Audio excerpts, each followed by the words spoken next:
নমস্কার বন্ধুরা, কেমন আছেন সবাই? আজকে আমরা লেখাবো ও, বাংলা স্বরবর্ণ ও, যাতে লেখা থাকে ওল খেও না ধরবে গলা।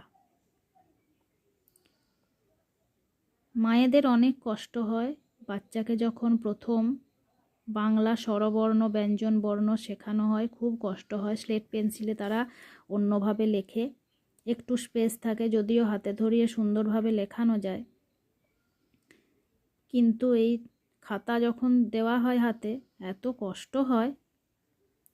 তাই এই ধরনের বিন্দু বিন্দু করে আমি আগের ভিডিওগুলোতে অন্যান্য স্বরবর্ণগুলো দেখিয়েছি, আজকে দেখাচ্ছি ও লেখা। এইভাবে বিন্দুগুলি আমি করে দেব। লেখাটা হয়তো বাজে দেখতে লাগছে, কিন্তু বাচ্চা শেখার ক্ষেত্রে প্রথম একটু বড়, তারপর মাঝারি মাপের, তারপর যখন লিখবে সে তো জানে স্লেট পেন্সিলে যেহেতু শিখেছে, তখন আমরা শিখাবো এইভাবে ও, ওয়ে ওল খেও না ধরবে গলা, ওয়ে ওল খেও না ধরবে গলা, বা ওয়ে ওলও অনেকে বলে। গলাটা আজ প্রচুর অসুবিধে করছে, ঠান্ডা লেগেছে প্রচুর। যাই হোক, ভিডিওটা যদি শুনতে কোনো অসুবিধে হয় বা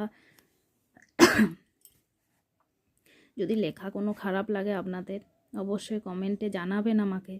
পরবর্তীকালে আমি সেই ধরনের ভিডিও নিয়ে আসব যেটা আপনাদের পছন্দের ভিডিও হবে, বা যেটা আপনাদের কোশ্চেন থাকবে। আমার কমেন্ট সেকশনে গিয়ে কমেন্ট করবেন। কার কার আমার ভিডিও ভালো লাগছে সেটাও জানাবেন, কার কার খারাপ লাগছে, কোন জায়গাটা বাজে হচ্ছে সেটাও বলবেন। তো ওয়ে হলো ওল, এভাবে ওটা লেখালে খুব সুবিধে হবে। আর আমি সব সময় যেটা আগের ভিডিওতেও বলেছি, সাদা খাতাতে লেখানোর প্র্যাকটিস করানো ভালো, কিন্তু বাংলার ক্ষেত্রে আমি বলবো প্রথমে কিন্তু এই রকম রুল টানা খাতাটাই আপনারা দেবেন, কারণ গলার অবস্থা খুবই খারাপ। কারণ রুল টানা খাতায় লেখালে কি হবে, তাদের মধ্যে প্রথম থেকেই এই বোধটা চলে আসবে যে বাংলা যখন লিখতে যাব, অ আ হ্রস্বই দীর্ঘই যখনই লিখব, বা স্বরবর্ণ ব্যঞ্জন বর্ণ যখনই লিখব, যেভাবেই লিখব আমাদেরকে এই ধরনের রুল টানা খাতায় লিখতে হবে। তাহলে প্রথমে এরকম স্পট করে দিবেন, বিন্দু বিন্দু বিন্দু বিন্দু করে দিবেন, সেগুলো ওরা টাচ করে করে প্রথমে ওরা মিলাতে শুরু করবে খাতার মধ্যে, তারপরে হবে এভাবে লাইনের মধ্যে।